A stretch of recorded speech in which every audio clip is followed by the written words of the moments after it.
わない。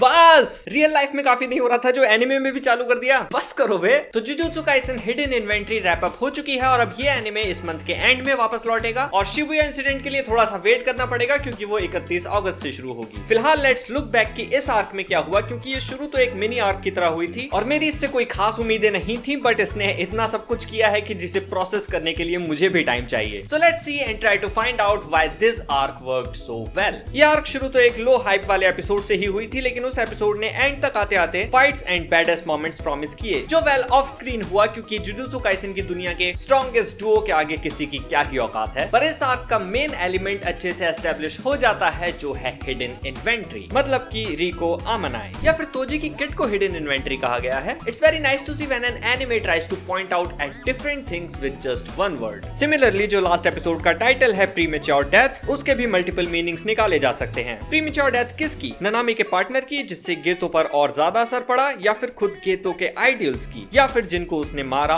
उनकी। मुझे इस आर्क के साथ एक चीज बहुत स्ट्रांगली फील हो रही है कि ये एनिमे अब सेफ प्ले नहीं कर रहा है। It is trying different approaches and putting in efforts in all aspects and not just battles. अगर मैं सीजन 1 को याद करने की कोशिश करता हूं तो मैं आज भी यही कहूंगा कि first episode is not that great and neither are the follow up episodes. पूरा सीजन मुझे मोस्टली एक ही चीज की याद दिलाता है एंड वो है बैटल्स। एक प्रोटैगनिस्ट को जुजुत्सु सॉर्सरर्स के वर्ल्ड में डालकर उसको एक्सप्लोर एंड एक्सप्लेन कर दिया, कुछ फ्लैशी बैटल्स दे दी एंड आपका बैटल शोनन बनके तैयार है। मैं ऐसा नहीं कह रहा हूं कि वो बुरा है, it is still good and well made and even violent in many aspects, but it is still playing safe for the most part. And forgive me for this controversial statement, but it is generic. लेकिन यहाँ not so important चीजों में भी additional effort डाला हुआ है, which is a very nice thing to see. जब किसी शो में थोड़ा सा एक्स्ट्रा केयर डाला जाए तो उसको एंजॉय एंड अप्रिशिएट करना आसान हो जाता है। इट्स लाइक मापा understands that jujutsu Kaisen right now is one of its biggest properties and has the most potential in coming years, so it is putting maximum bet on it. इससे फायदा हमारा ही है क्योंकि हमको एक टॉप क्लास डार्क शोनन देखने मिलेगा। Now on to the story aspect, तो यहाँ भी डेयरिंग तो है। 5 एपिसोड्स एंड मेन कैरेक्टर सिर्फ कैमियो दे रहे हैं, वो भी लास्ट एपिसोड में। सारा फोकस गोजो और गेतो ने ले लिया and to be honest I enjoyed all of it, probably even more than the main cast. वो दोनों यहाँ अभी भी स्टूडेंट्स हैं और उनको प्लाज्मा वेसल संभालने का टास्क दिया जाता है, जिसमें टेनगन सामा ट्रांसफर लेने वाले हैं और उनके अगेंस्ट है तोशी फुजिगुरो। ये क्या बात करता है यार? इस बंदे को मैं पहले बिल्कुल नहीं जानता था और अब भी कुछ खास नहीं जानता हूँ। बस वो मेगुमी का बाप है, शादियां करके छोड़ देता है, अपनी फैमिली और बच्चों का बिल्कुल ध्यान नहीं रखता है और पैसे के पीछे पागल है। Girls, he is a very good man to marry. वो गेतो और गोजो के साथ साइकोलॉजिकल गेम खेलता है, पहले उनको वियर आउट करने की कोशिश करता है और फिर सही मौका देखकर स्ट्राइक मारता है। इस डुओ को कोई छू भी नहीं सकता और वो भी अपने ओवर कॉन्फिडेंस में मस्त हैं। Slice of life episode enjoy कर रहे हैं। A fucking beach episode. Although I am not complaining, it was wholesome, but then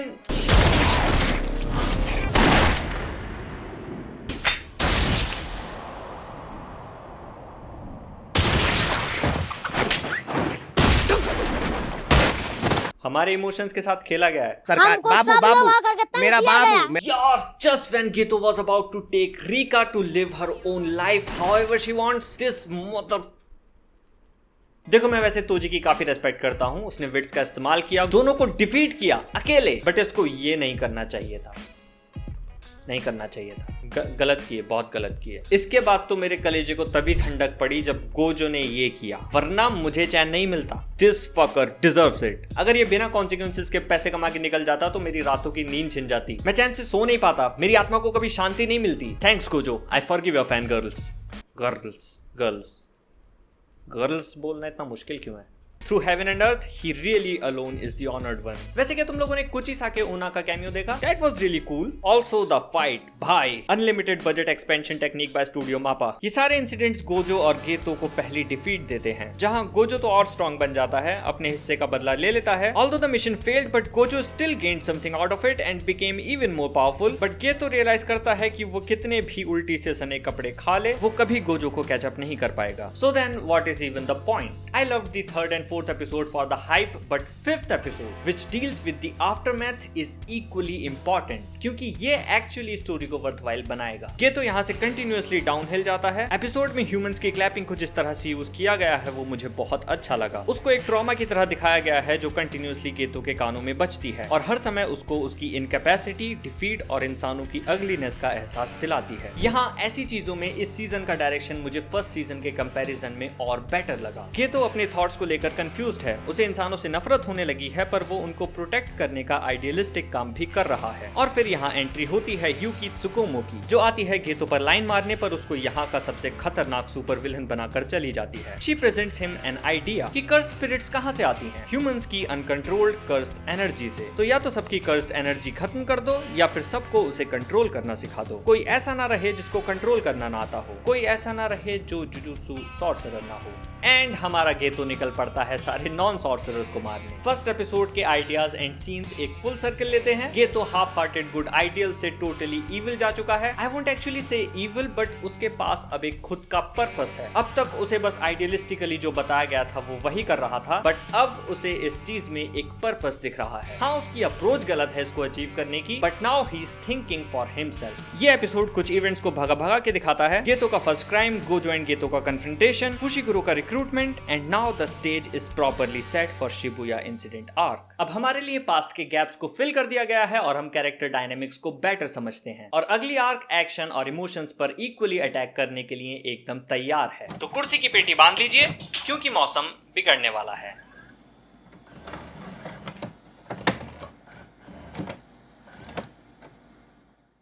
And that was the video. If you want more content like this, then please subscribe the channel and like the video. Let's aim for 8000. एक चीज है जो मुझे bother कर रही है और वो है power system. I don't understand shit कि गोजो कैसे वापस जिंदा होके आ गया। I think it is a random bullshit. ओ मैंने न्यू टेक्निक अनलॉक कर ली kind of thing. अगर तुम में से किसी को समझ आता है तो please explain in the comments. I will also try to research and make a separate video for the power system. फिलहाल के लिए let's close this video. Bye bye.